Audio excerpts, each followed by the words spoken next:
Right, so I hope everyone's doing alright. I'll just tell you a couple of things before we get onto this trap. So one thing is, so far Bella seems to be recovering good.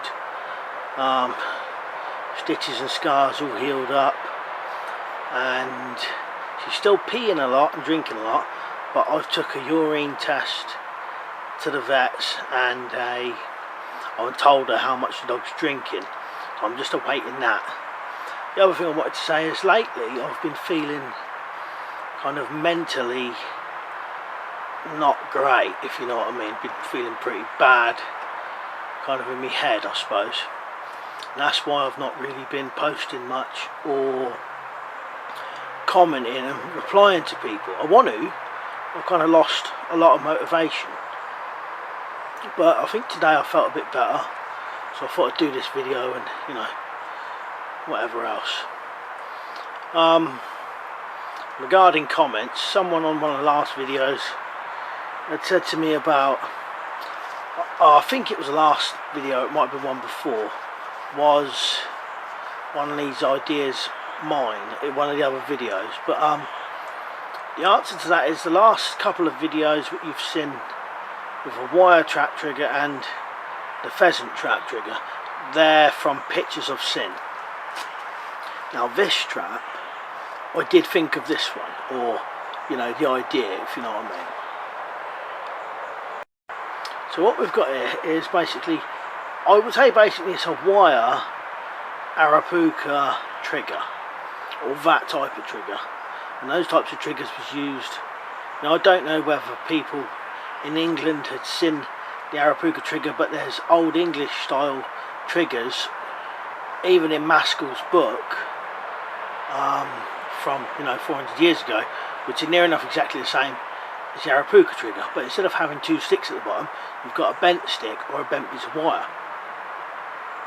Oh, sorry, a bent stick or a piece of string. So what I've done is I've thought of an idea of making a wire Arapuca bird's trap type trigger. So in a minute I'll move the camera around. So what you've got basically at the bottom is you've got a loop of wire, and that's your trigger what your bird stands on. This upright just goes up, and just there is a loop, and that loop is going through a loop on this one. So this slanted one just goes up and has a loop in it. This one comes up, loops through it, and then goes up again. So the cage wants to push the top that way, and hence the bottom is going to want to go this way. So this piece of wire holds it in place. Once that falls down, this bit will fall in, that bit will fall that way, and the cage will come down.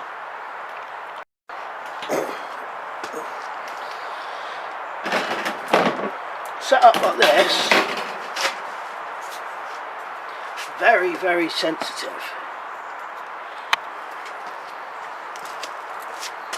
Catch a pigeon easy.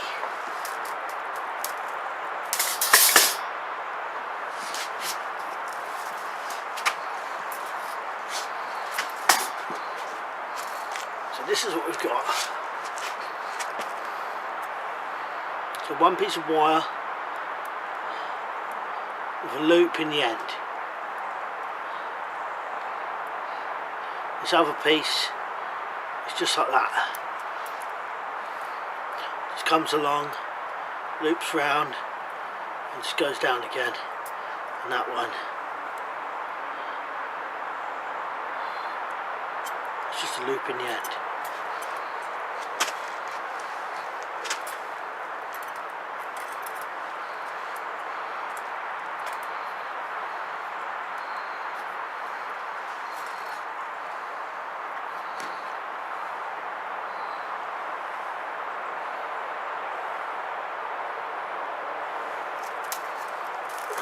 Pretty bendy bit of stick.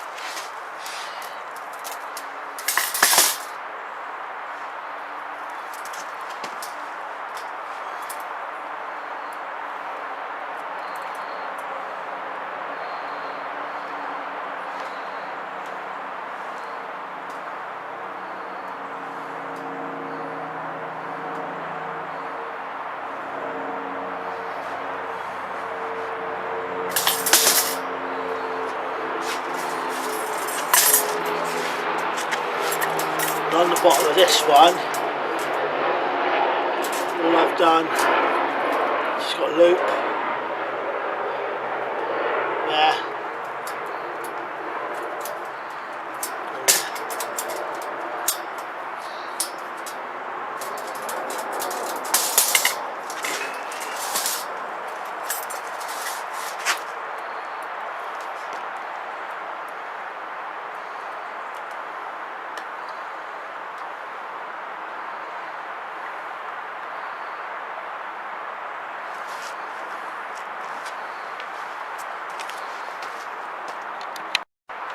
Nice way of making a kind of permanent trigger if you had this kind of thing. You could obviously use it with just a wooden stacked stick cage. One thing I did have to do with the shopping basket though is up there, let's see if I can show you, I've had to put a bit of tape, and that is so the kind of rod there has something to stick on, not stick onto, but kind of, you know, sit against.